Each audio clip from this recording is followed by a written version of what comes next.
आज रामू पूरे दिन जंगल में भटकता है पर कहीं भी उसे लकड़ियां नहीं मिलती।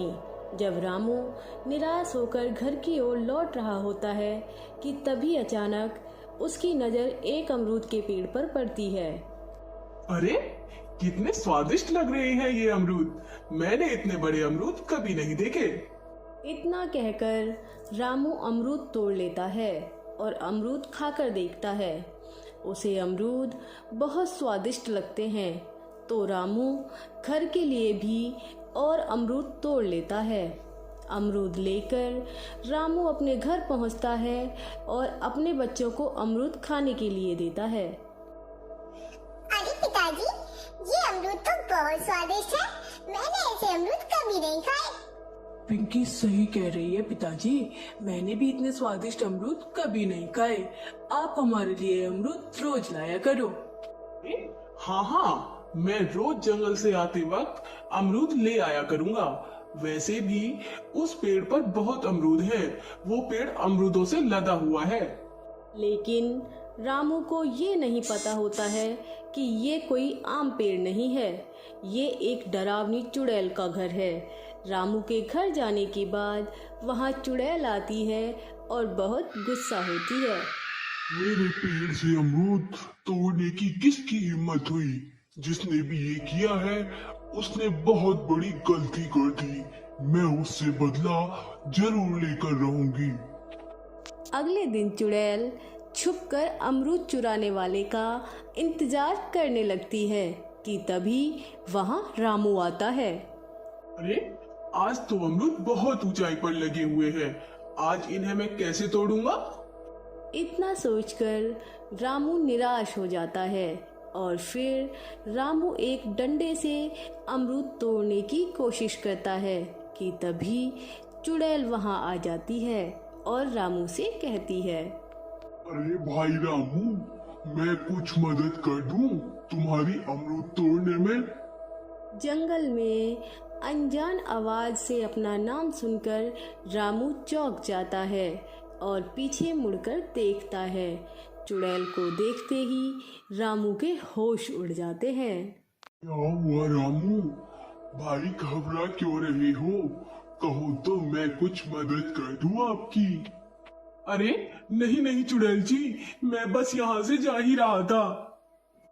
इतना सुनकर चुड़ैल को गुस्सा आ जाता है और चुड़ैल रामू से कहती है, तूने कल भी मेरे पेड़ से अमरूद तोड़े थे और आज फिर आ गया। तेरी हिम्मत कैसे हुई मेरे पेड़ से अमरूद तोड़ने की? अब देख, मैं तुझे इसी पेड़ पर कैद कर दूंगी और तू हमेशा इसी पेड़ पर रहेगा और मेरे पेड़ की रखवाली करेगा। हा हा हा हा हा हा। इतना कहकर चुड़ैल जोर जोर से हंसने लगती है और रामू को पेड़ पर कैद कर लेती है। जब रात होने पर रामू घर नहीं लौटता तो रामू के बच्चों को चिंता होने लगती है। रोहन, बहुत रात हो गई है। पिताजी क्यों नहीं आए अभी तक? कहीं कुछ गलत तो नहीं हो गया होगा? अरे नहीं हो सकता, आज काम ज्यादा होगा। काफी देर इंतजार करने के बाद भी रामू नहीं लौटता तो पिंकी और रोहन गांव के सरपंच के पास जाते हैं। पिंकी, रोहन और तुम दोनों इतनी रात को यहाँ क्या कर रहे हो? सरपंच जी, पिताजी जंगल गए थे लेकिन इतनी रात हो गई अभी तक नहीं लौटे। कोई बात नहीं, मैं कुछ करता हूँ। तब तक तुम दोनों यहीं मेरे घर पर रुको। इतना कहकर सरपंच गुड्डू और मुन्ना को बुलाता है। गुड्डू और मुन्ना, आज रामू जंगल से नहीं लौटा है। जरा जंगल जाकर देखो कि क्या बात है। गुड्डू और मुन्ना दोनों जंगल की ओर जाते हैं और जंगल में रामू को चुड़ैल की कैद में देखते हैं और भागकर वापस सरपंच के पास आते हैं। सरपंच जी, रामू को तो चुड़ैल ने अमरूद के पेड़ पर कैद कर रखा है और चुड़ैल पेड़ के नीचे बैठकर पहरा दे रही है।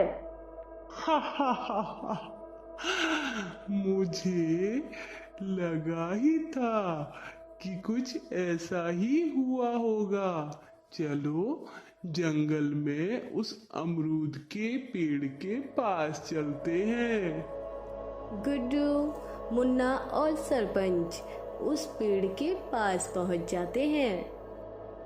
अरे सरपंच, इतनी रात को यहाँ आने की तकलीफ क्यों ली? हा हा हा हा हा। मुन्ना तुम्हारी कैद में है, हम उसे लेने आए हैं, उसे छोड़ दो। पंच, तुझे जिंदा वापस जाना है तो चला जा, नहीं तो मैं मुन्ना के साथ तुझे भी यही कैद कर लूंगी।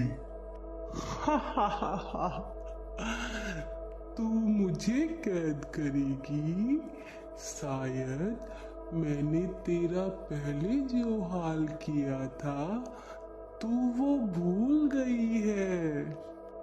इतना कहकर सरपंच पेड़ में आग लगवा देता है और पेड़ जलने लगता है और रामू भी चुड़ैल की कैद से आजाद हो जाता है। और पेड़ को जलता देख चुड़ैल रोने लगती है और सरपंच से कहती है, मैं तुझे देख लूंगी, और वहां से रोते हुए चली जाती।